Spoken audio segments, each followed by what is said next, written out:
came out of a positive meeting, which is always nice when you're in the business development world, you know? Yep. Good for you. That's awesome. And just going to send Reader a quick text here, making sure he has the link. Yep. I sent it to him today with you. Okay. And that'd be awesome. We'll have a great morning together here. I agree. Any feedback from Daryl or? Yeah, I sent them a note. Or? Well, when you sent me that note, I sent them a note, John. So I haven't heard back yet, but they might want to join at another time, or no problem at all. I mean, these are awesome, sort of energizing pieces that we're going to do for a long time. So, it's interesting. I've actually got. Oh yeah, I got to do this. Bobby Smith, as you know, from Montreal. Bob, let me go here. He's actually hired me now to coach his head coach for 6 months. So he wants to grow his head coach as a leader. And and he's just hired a new head coach in obviously in Halifax, and he wants to set him up for success. Isn't that cool? Very cool. Yeah, Ryan, I can't wait for the call. One day my phone's going to ring and there's going to be a coaching job out there for me. Yeah, you're in, buddy. You're in. Dump and chase.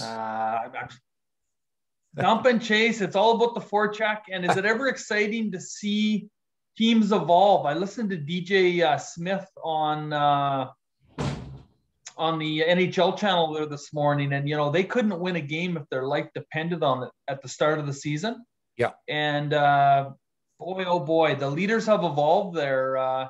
Some of those young kids are going to be good players down the road. Yeah, no, it's great.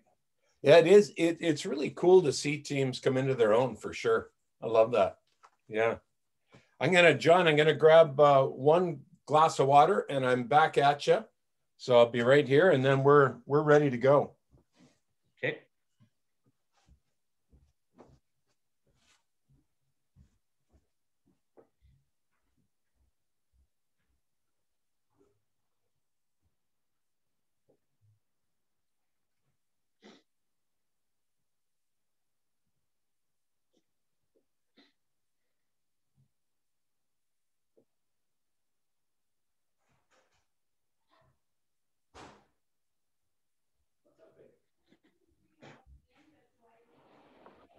Come say hi to John. I'll let you in, and then yeah.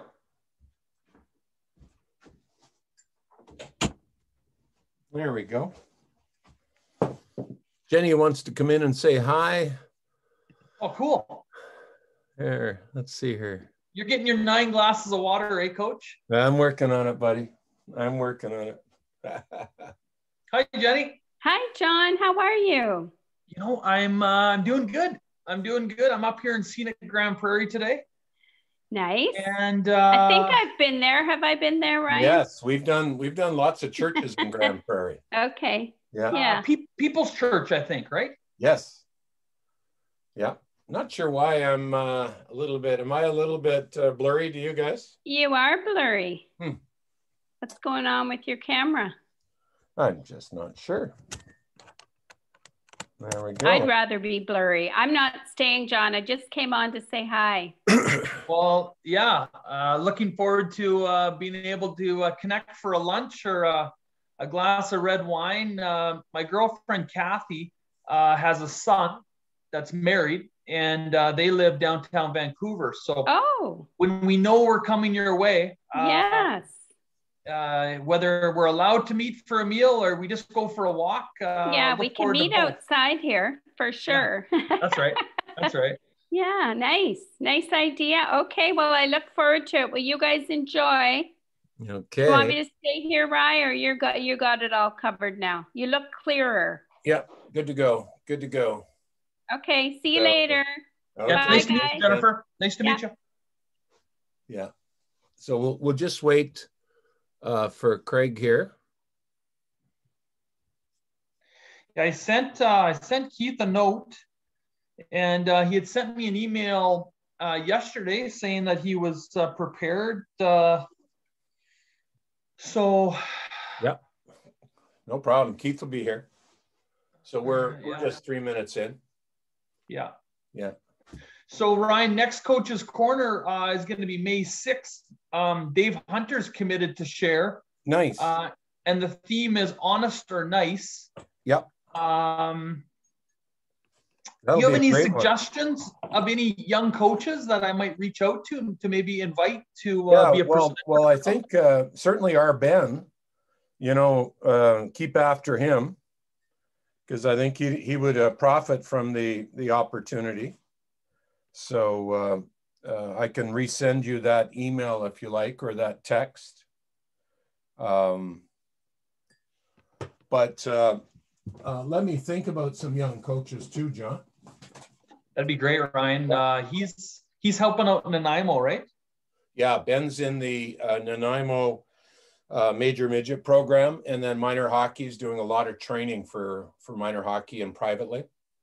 Okay. Yeah. Let me think of some coaching, some coaches also. My group of coaches sort of went out to pasture.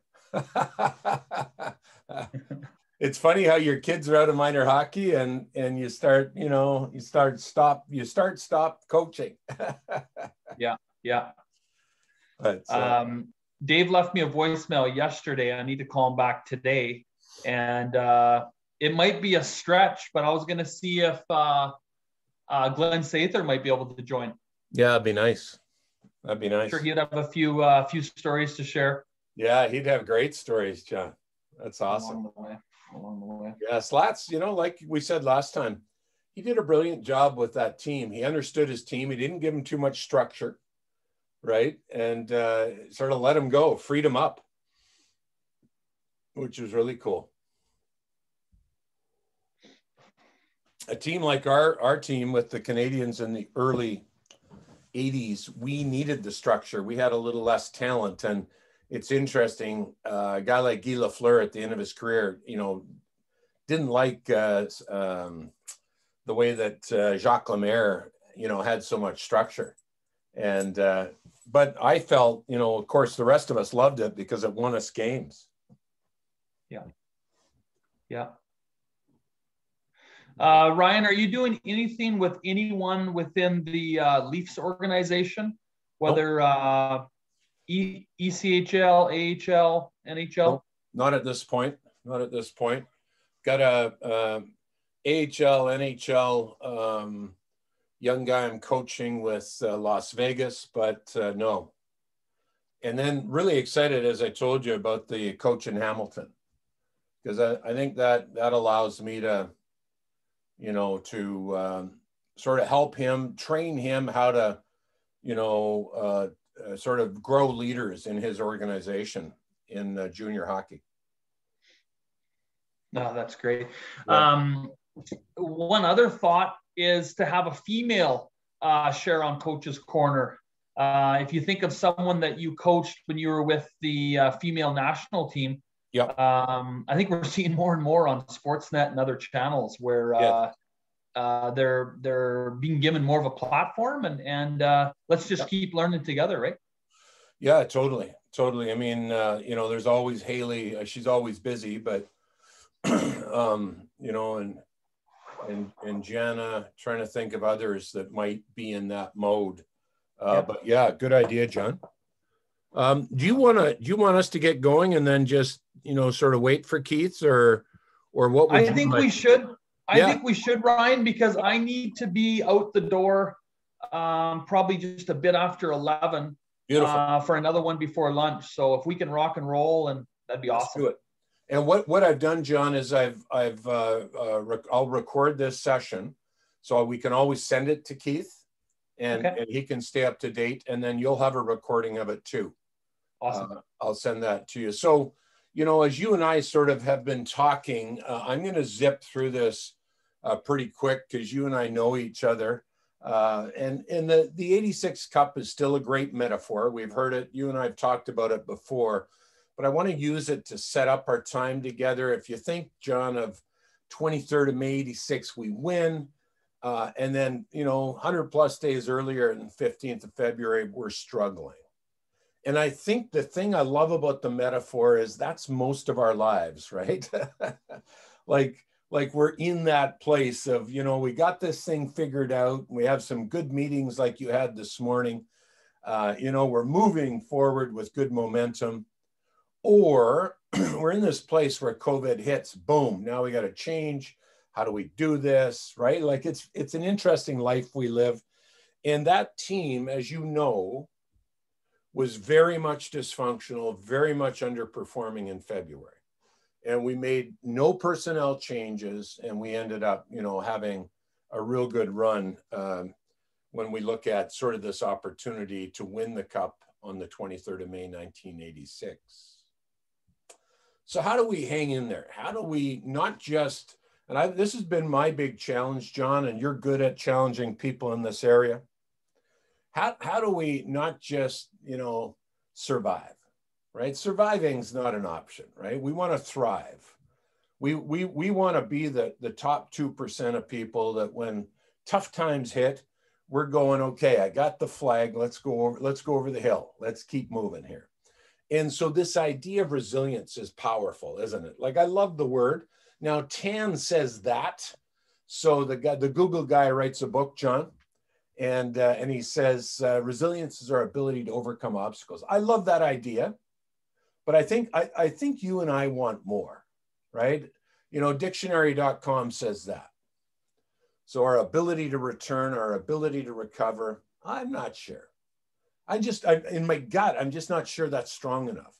Like if you and I have a bad period and at the end of period one, we're down by 2 goals, we don't just want to tie the game. That's not the goal, right? We want to keep moving. We want to win.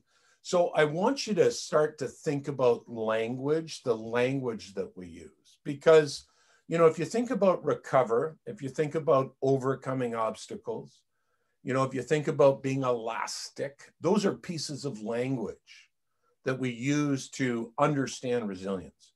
So what I want to do is really challenge you and I around language. So what does our language sound like internally and externally? And then, really think through the concept of mindset in the sort of context of language. So I know you're writing this down, but fire that down somewhere. Language defines reality. That is a powerful statement and a powerful thought. Let me try prove it to you. I've said this to you before, but, in WASH, basically we lost a lot. And if you think about our language, our common cultural language that we hung a bunch of stuff on, it was the language of blame. And we've all been on those teams. We'd blame the referee for everything. If we couldn't blame the referee, we blamed the goalie. If I couldn't blame the goalie, I'd blame my centerman because he didn't give me the puck. So it was crazy. I had to learn that as a young captain. I'm listening in to our culture and I'm thinking, yeah, we lose a lot, but should we be blaming, right? Here's what I learned, John, and you already know this, but it's a great thing to pass on to other people, is if you and I can blame the referee, we don't have to change. That's the big one, right? Because I get into these guys, I get traded in 82 to these guys. So I go from the Capitals who struggle to win to these guys who win a lot. I go from the Capitals who had never been in the playoffs, John, at that point, to the Canadians who came off 6 Stanley Cup wins in 10 seasons when I got there. Inside that dressing room, it wasn't a perfect dressing room because we're a bunch of imperfect people. But here's what I think about when I think about language, when I have to look back. Our language, which was much more sort of this language of no excuses. No excuses. And here's how it played out, John. I played a lot of games at center, and so I took a lot of face-offs. Sometimes those linesmen don't drop the puck correctly. You hear an excuse coming here? So let's say the linesman in Washington doesn't drop the puck right. My opponent wins the face-off easily. I'm going after that linesman, right? Come on, wake up. I get into Montreal. The linesman doesn't drop the puck right.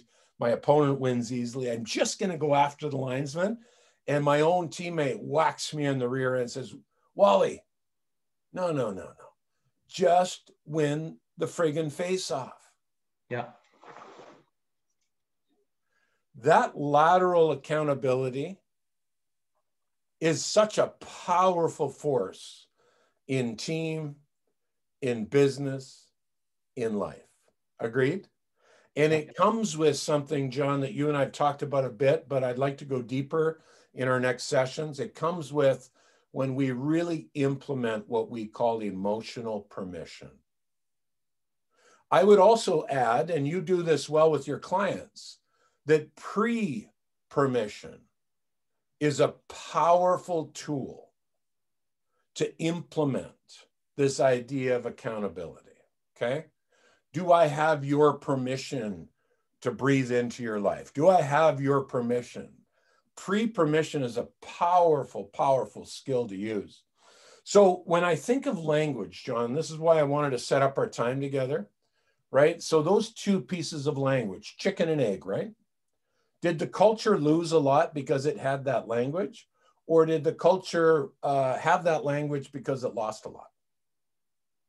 I'm not sure, but you've been on teams all your life, right? That thing does happen. The chicken and egg does happen. Flower was my roommate in Montreal. You know, I loved the stuff he taught me. And when I look back, John, Guy Lafleur really taught me how to be a pro. So I learned how to play in the NHL in Washington. I had 38 goals in my final season there. But I learned how to be a pro. I learned how to win. I learned how to hold myself in Montreal. And Guy Lafleur was a guy that taught me without telling me. I just watched him. 35 minutes on the ice before any other player for every practice. End of practice, big smile on his face, big cup of coffee, little black marker, and he would personally autograph every single card that was sent to him from across the world. Right? Took him a couple hours sometimes after practice. Like he taught me the things that this is how you treat fans. And the thing I loved about Flower is that, I had a big smile on his face. He didn't have to do his fan mail, right? He couldn't wait to do his fan mail. That was part of who he was. That was his identity. And during these sessions, we're going to talk lots about that. I got out to Vancouver, traded there at the end of my career, and Pat Quinn was there, and that team was a good team. They were on the edge of winning. And you know what I remember about their cultural language? It was much more around teach me how to win. Teach me how to win.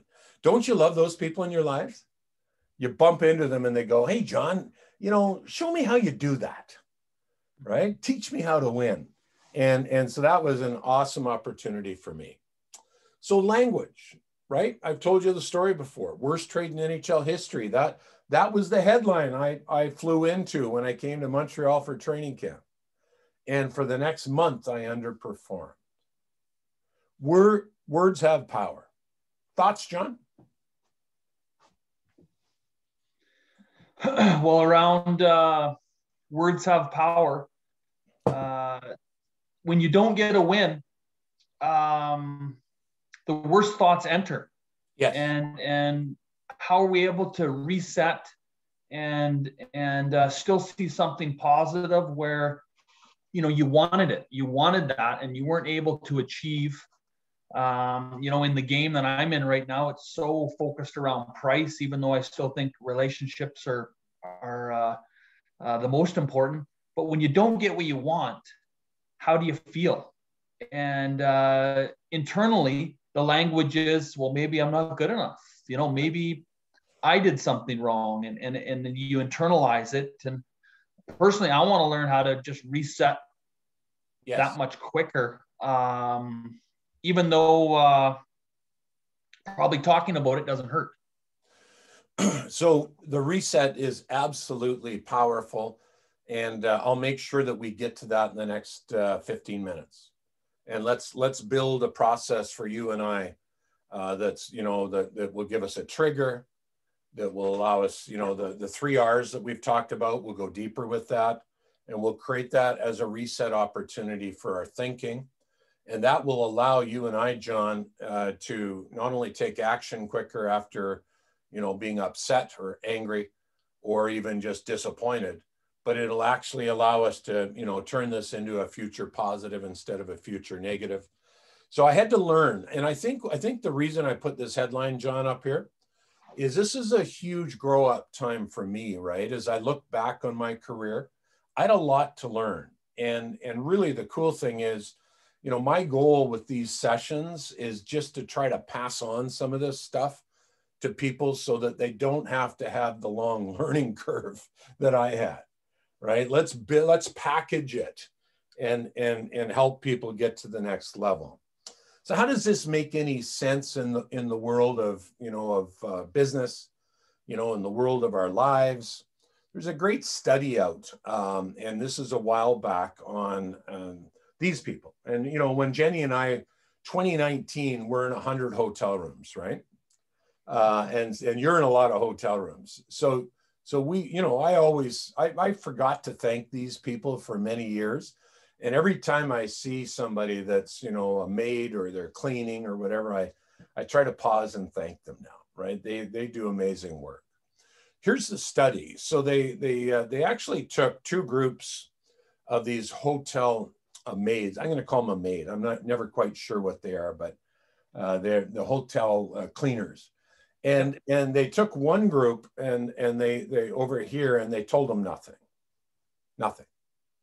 They just said, just keep going. They took this other group. So that was the control group. They took this other group, same people, same jobs. And they just gave them some information around exercise. They said, do you realize that what you do on a daily basis is a lot of exercise? 3 months later, they came back and they did all the same tests on the control group and on this group. The control group, no change. This group, blood sugar went down. Fat content went down. Muscle content went up. John, you and I are so convinced right now that words count. But what I didn't think I understood until maybe science is helping me is how much words count, not only here, but through our whole body. So the words that we think and the words that we know, the words that we say to others, the words we say to clients, the words we say to people closest to us. Let me challenge both of us in this area. Can we, from this moment forward, choose to be more intentional and less reactional? And that's the theme of our first time together here, our first Game7 resilience piece. Not going to go deep into it, but I like this idea of framing, right? Kurt Russell, like all those guys, that was a fabulous time. And I love what Herb Brooks said in the movie, right? He'd skate up to a player at practice, before practice, say, hey, Phil, who do you play for? Of course, a bunch of U.S. hockey teams, they all played for, Boston U. Another guy, University of North Dakota.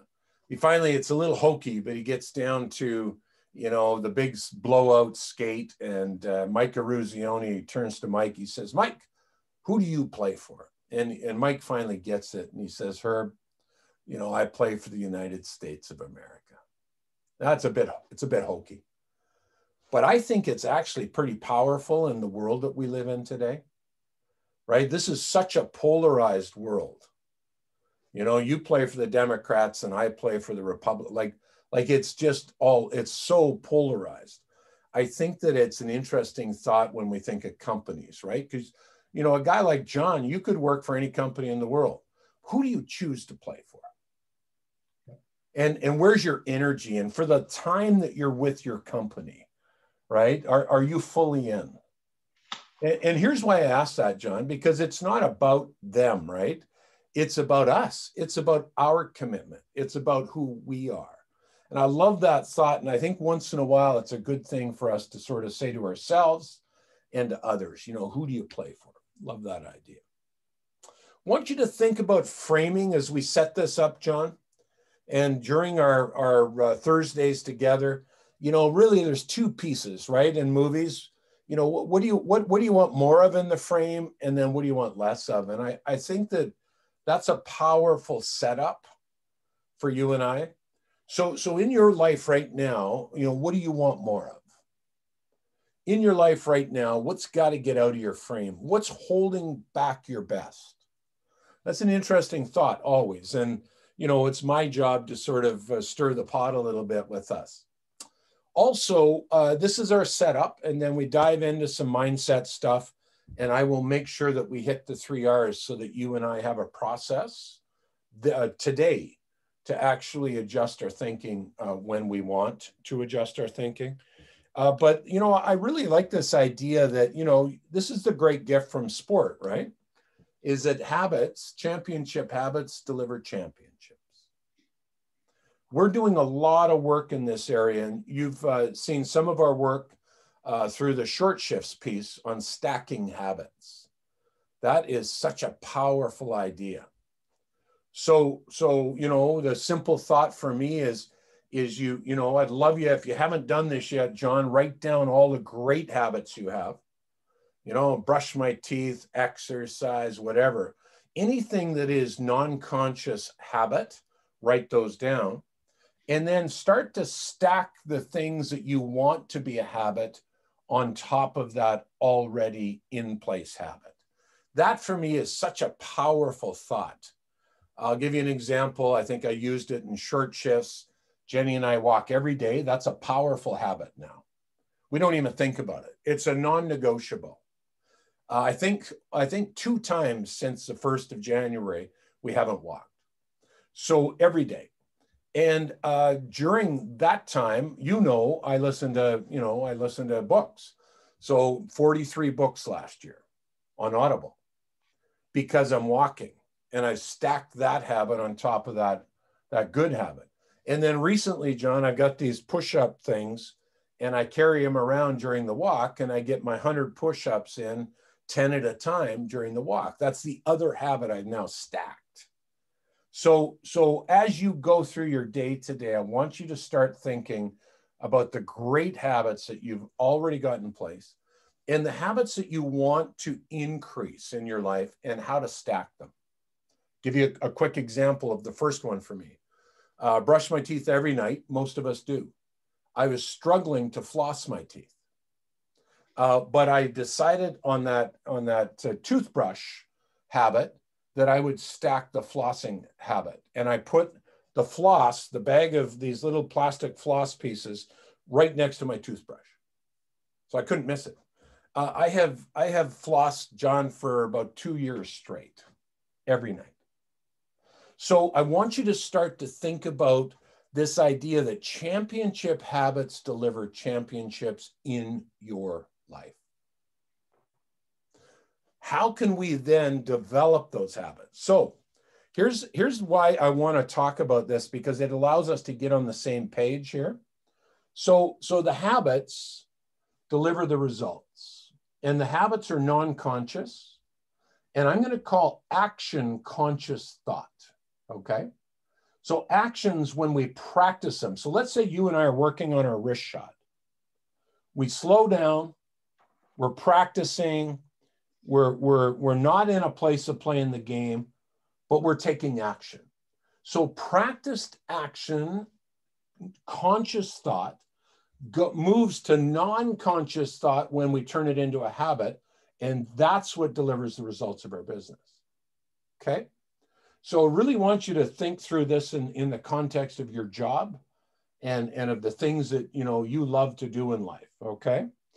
The other reason, I think I've told you the stats, that if you and I can, if you and I are in what we call conscious action, we're practicing, we can only access 40 bits per second in our brain.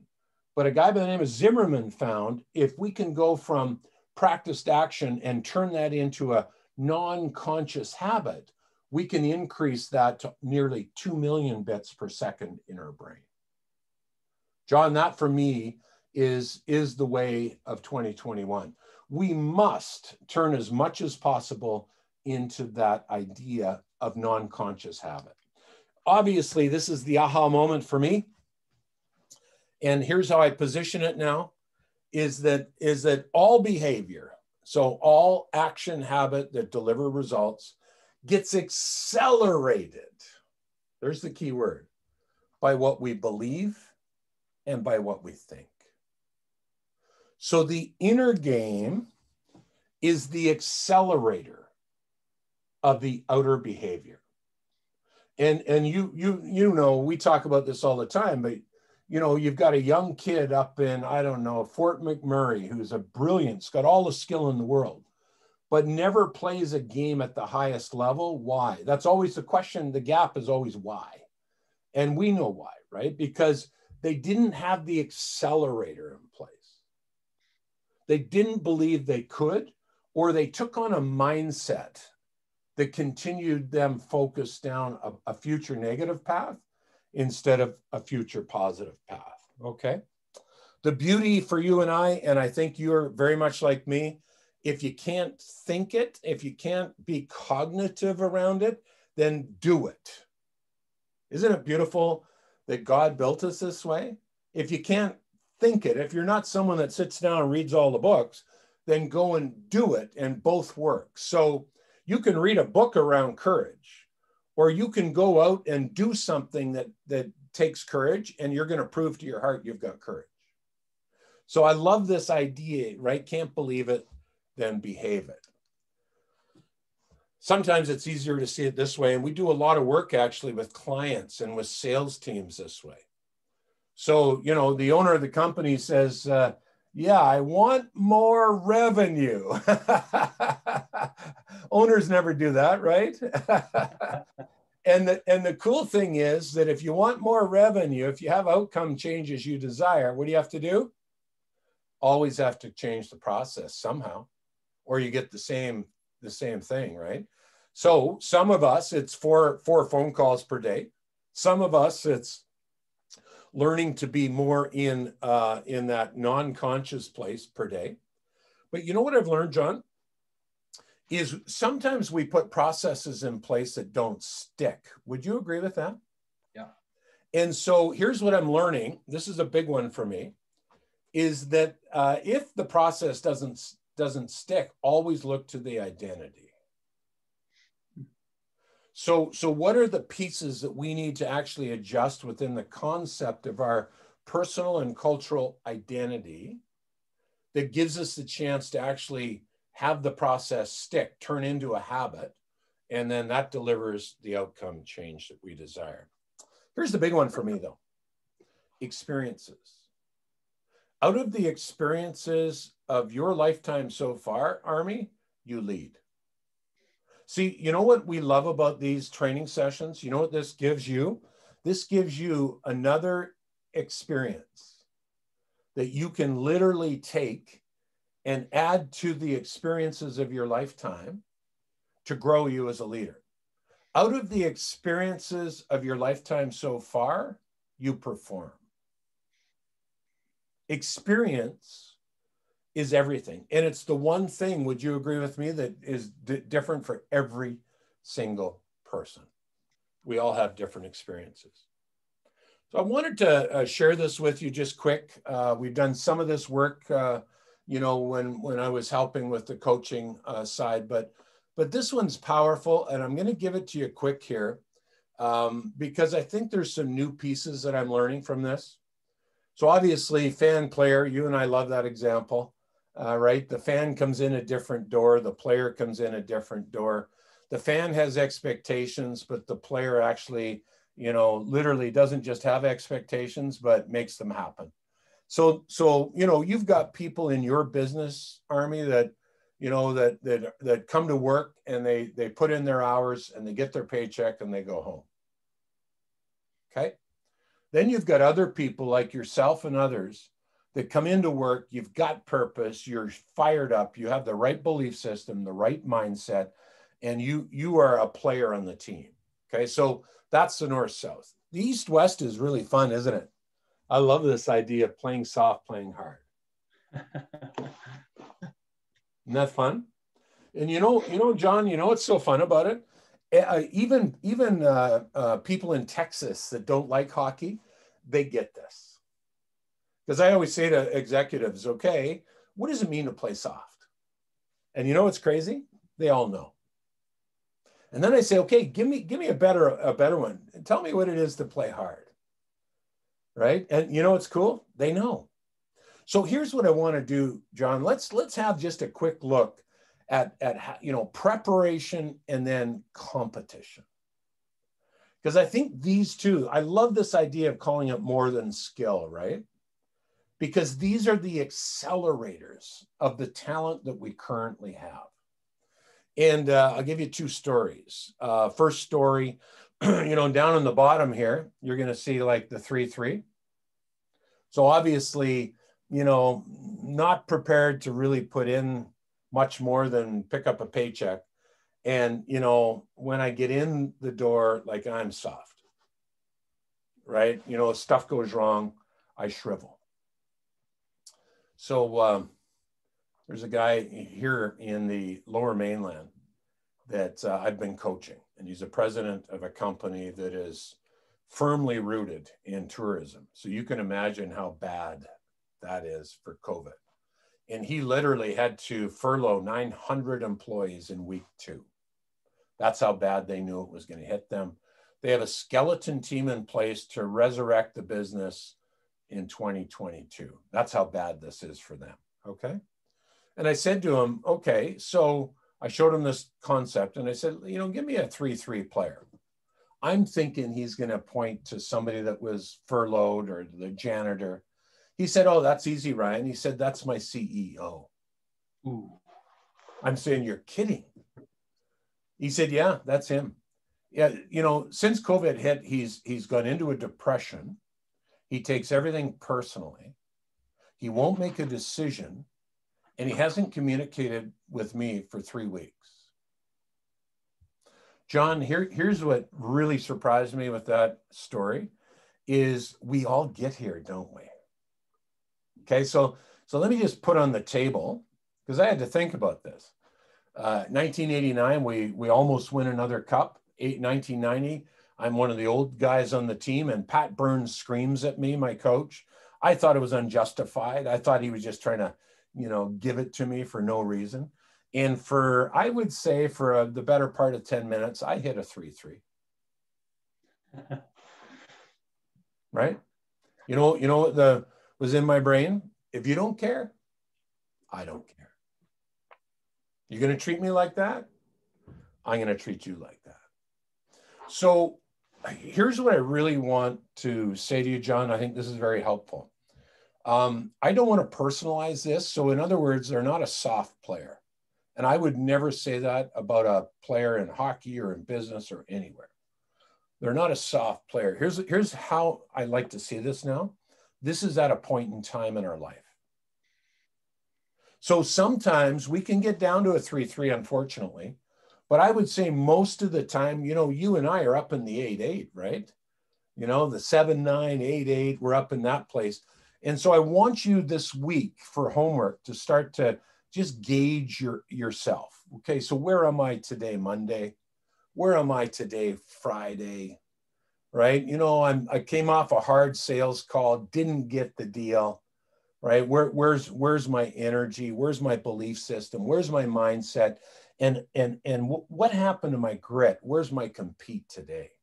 So the goal is to see it as a point in time, because if we can do that, then we can actually adjust it, right? Isn't that a powerful thought? Yeah, I agree.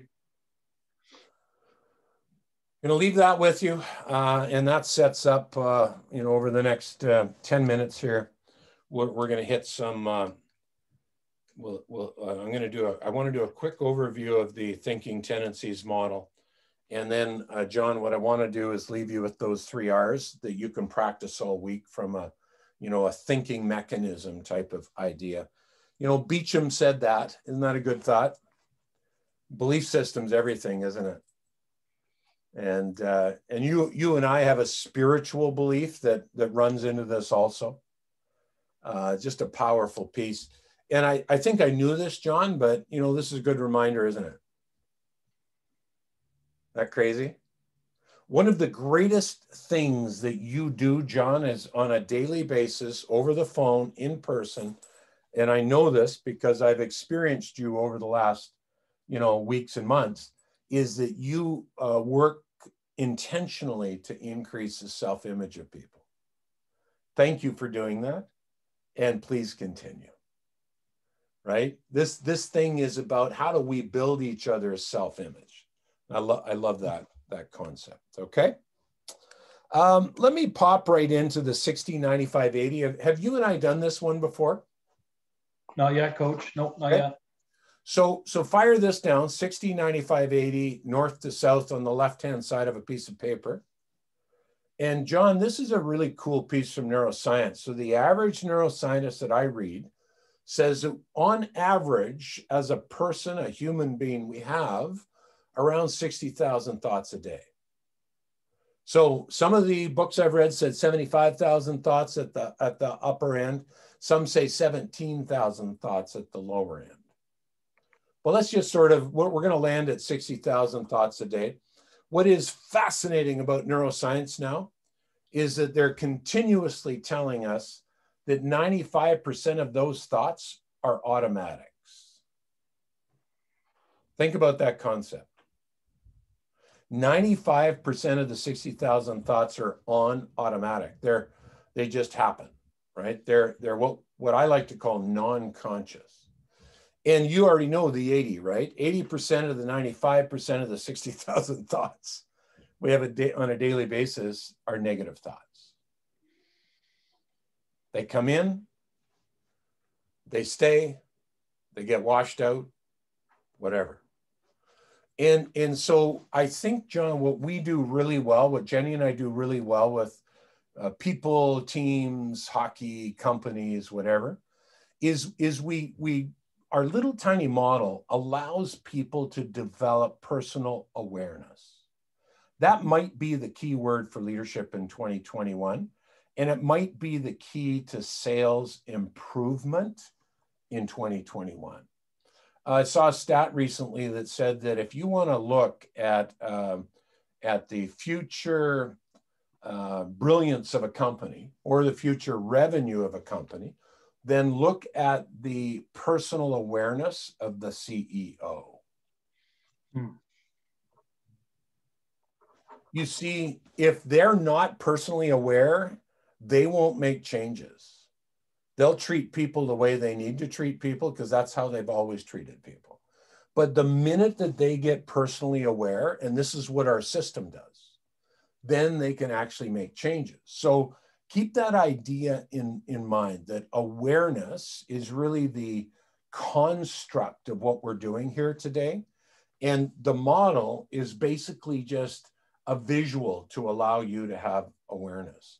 I think, John, the other thing I want to say to you is that this 60, 95, 80, I think this is an area where Jen and I do a really good job. And I say that humbly, because I don't see a lot of other people helping people actually shift their thinking. I see a lot of people say, get a better attitude. Or I see a lot of people say, change your rotten thinking, get more positive. But very few people give a model or a visual or a concept that allows people to do it, okay?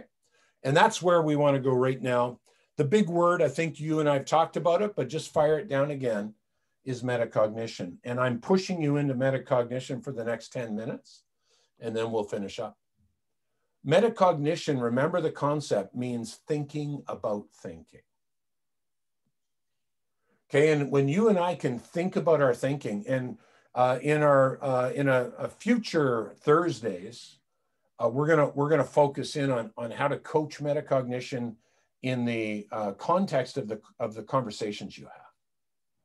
Right? So you're on the phone, or you're on Zoom, or you're in person, and in your mind, I want this idea of metacognition. Okay, so how do I coach the thinking of this client?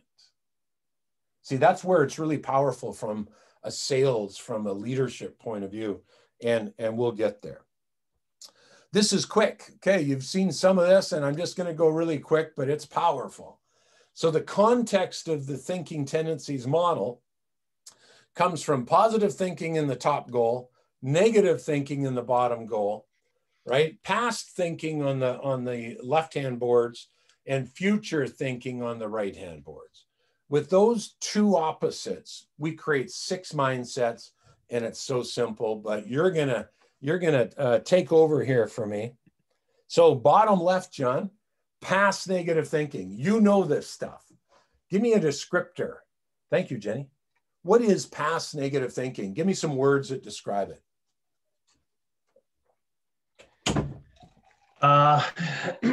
I think it can come in form of stories, just different occurrences that it didn't go how you wanted it to go. And the mind it's past negative thinking. It doesn't help us. It for sure deflates us. Not healthy. Good. It's very good. Key words. I'm going to give you and I are going to go quick on this, because next time with Keith, we're going to do a very quick review, and then we'll move on to new stuff for you. So this idea of past negative, put down a couple of key words for descriptors. Regrets, that's the big one, right? Disappointments, that's what you just talked about. Blame can live in past negative. And a real hard word called shame can live here too. So past negative thinking is this really interesting place, right? You know, if you think about the world of hockey or the world of sales, we lose a lot. Agreed? So guess what? Guess where we spend time? Yeah. Oh, I can't believe. We're often looking back at what didn't work. Here's the key though. Past negative thinking is fascinating. Long-term past negative thinking, you and I can be in the hospital. But short-term past negative thinking, if we can see it through a learning frame, we can get better every single time we go there. So the choice is ours. How do we ruminate in past negative? The minute we hit past negative, and here's what I want from you now, John, is I'm messing you up. I'm going to mess you up, buddy. Because the minute that you sense, you're aware that you're in past negative, I want you to just say to yourself, awesome learning opportunity. And you're going to actually move yourself up into future positive, where you can turn that into something that will advance your life. Intuitively, John, you already do this. But I want you to be explicit. I want you to use the language. Okay. And I'd love you to, you know, especially on calls with you and I and with Keith, let's use that language. Okay. Yeah. Last week, you know, let me tell you about the past negative I got stuck in. Jenny had a brilliant, brilliant thought. And she allowed me to share this with you guys. You know, Jenny, you know, we're 38 years married, turning 39 years married in June. We are best friends, you know, I mean, we're just loving life right now, and it's just her and I. And we run the business together, and it's just a blast. Here's my point. A little while back, we had a bit of an argument. Now, it doesn't surprise anybody. And at the end of the argument, we made up. So that was great. We got to a better place. And, you know, Jen had a brilliant thing she said to me, John. She said, Ryan, well, when you think about it, that little argument that we had, that was a pretty past negative conversation. Isn't that good? Isn't it cool to have language, more language, to talk about what we're thinking about? And John, that's the power of this model. It allows athletes, it allows coaches, it allows salespeople, it allows leaders to actually have language to talk about what they're thinking about. We're going to go quick because we'll do a bit of a quick review also, okay? But if you look over here, John, bottom right, it's future negative thinking. Give me some descriptors. Let's have fun with that. Well, yeah. First person, even, this morning, the meeting was, we haven't won a crusher move since 2016. Yeah. We've always come in supposedly, $1,000 high.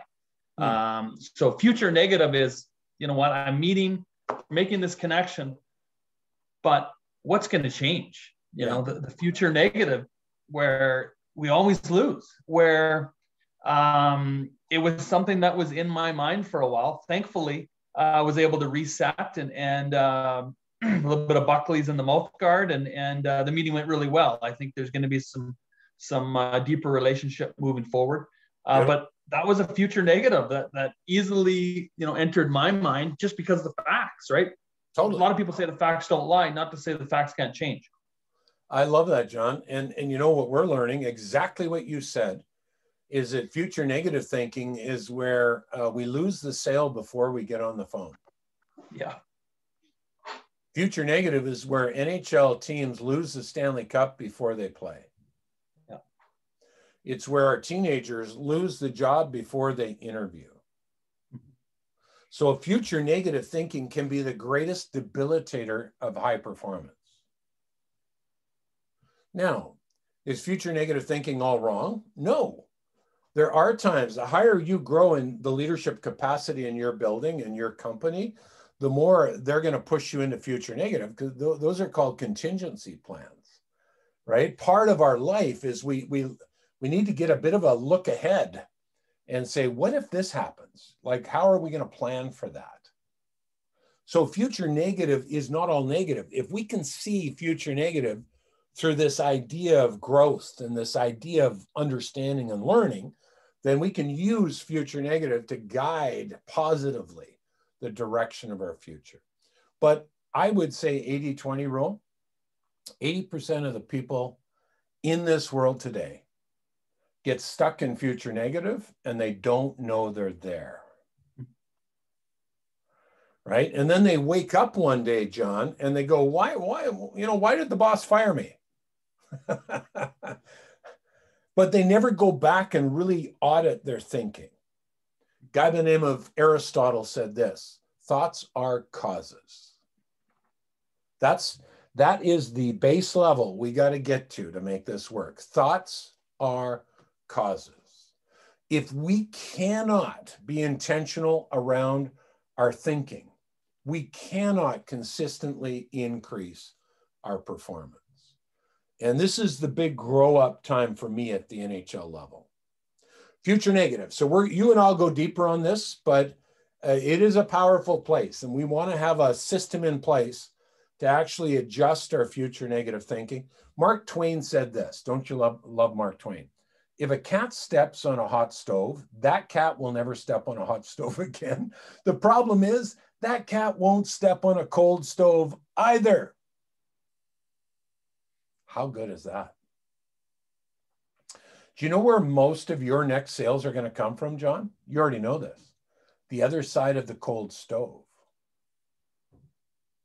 But I'm not saying this is you and me, but many people will never go there because they got burnt last time.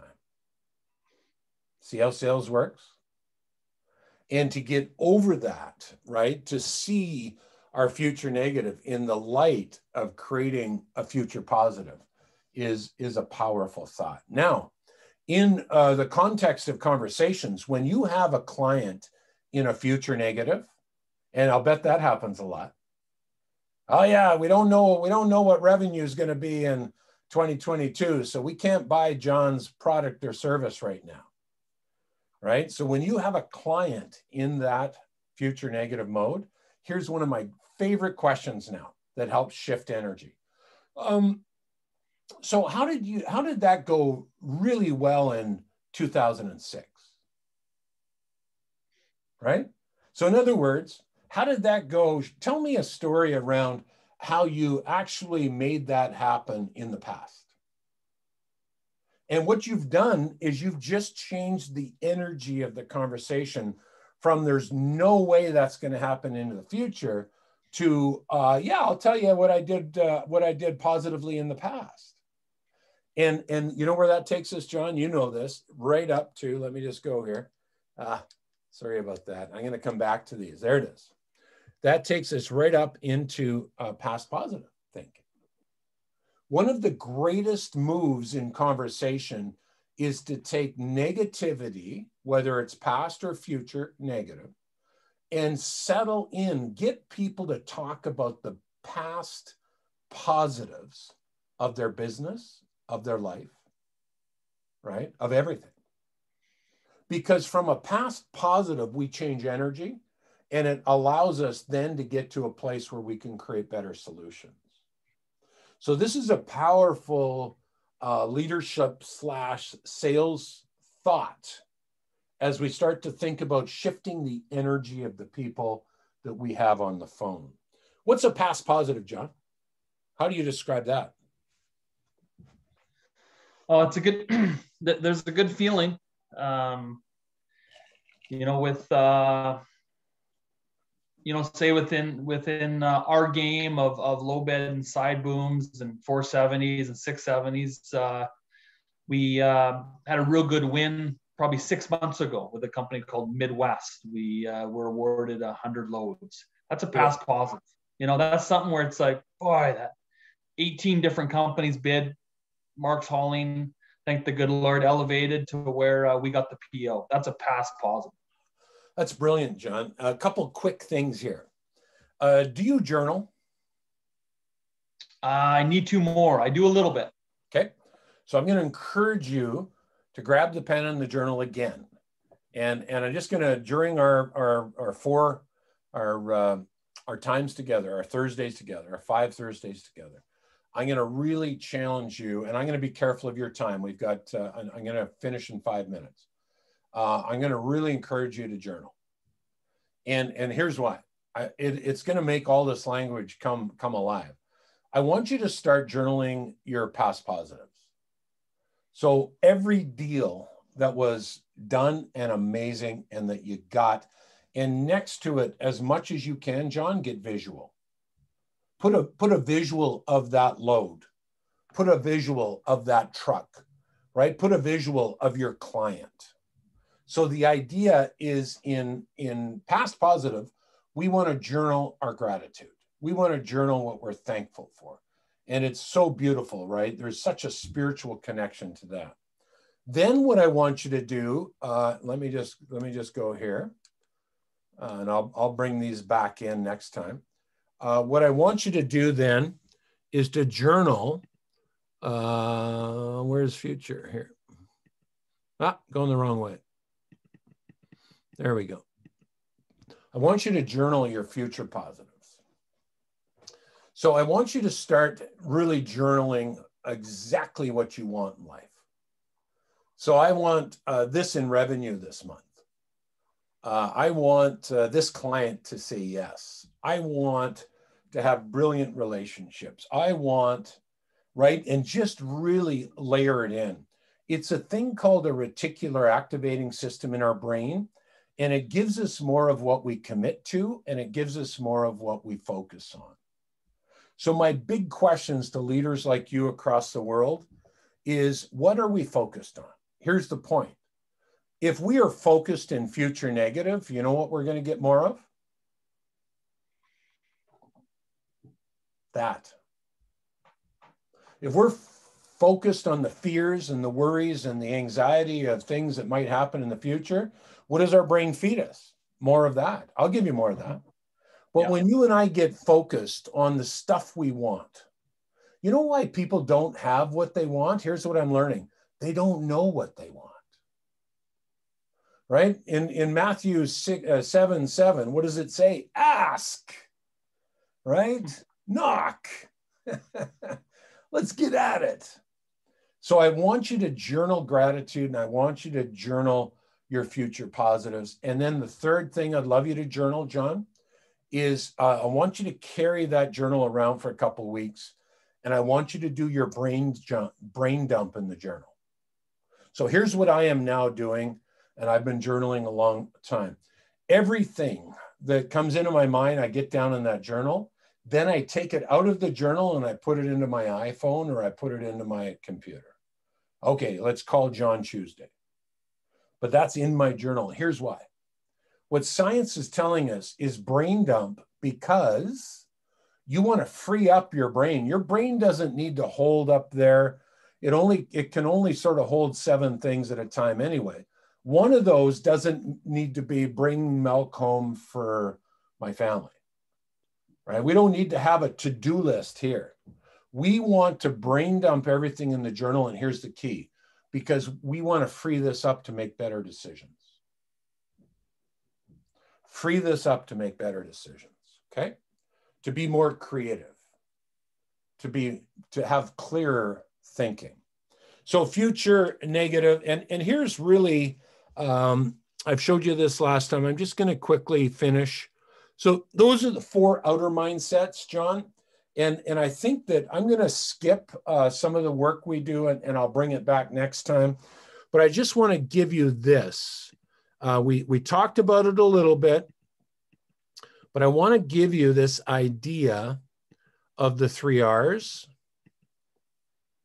And I want you to put this in your mind for this week as a process. So your trigger, when you catch yourself in negativity, so if you catch yourself looking back at stuff that you didn't get or looking forward at stuff that you're nervous about, I want you to use my trigger. I want you to say, John, go to neutral. And in neutral, you and I are going to go to conscious thought. We're going to go to mindfulness. Number 1, we call that recovering your thinking. And you know, from the world of hockey, if we don't have the puck, we recover the puck. Number 2 is I want you to regroup your thinking. Once you have awareness and you're in neutral, I want you to have a regroup. I want you, think about it in hockey. You get the puck, now you got a minute, you got milliseconds, but you're making decisions. Should I go D to D? Should I go D up to the winger, or do I skate with the puck? So you recover the puck, you regroup the puck. I want you to have this millimeter, sort of millisecond brainstorm. Okay, now what? Because the cool thing is, once you make a plan in regrouping, guess where it takes you? Future positive thinking. And this won't surprise you. The 3rd R, I want you, John, to take next action. Reattack. Nothing slows you down. So negativity doesn't have to be wrong. Negativity for you can be a process to recover the puck, regroup the puck, reattack. To recover your cognition, regroup your cognition, and reattack, okay? And that's the process I want you to think through. And you know what's very cool in this world we live today? This is the inner resource of resilience. The minute you go to negativity, I didn't get the deal again. I want you to have that awareness, big smile on your face, and you go, trigger.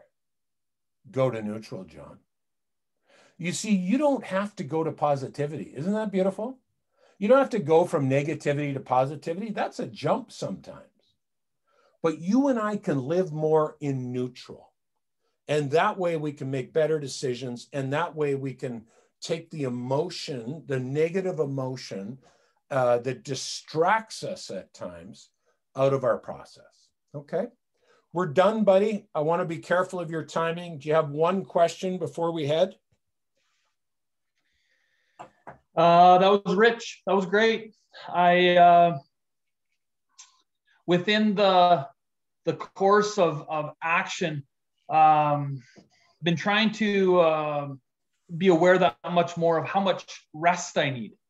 And probably told you this a long time ago, but still just a feeling of not always, even though getting a lot of sleep, feeling rested. And whether that's part and parcel from the accident I was involved with, this and that, but is it ever nice to be able to wake and you kind of feel refreshed in the morning? And I think you captured a number of things that I really want to be diligent around.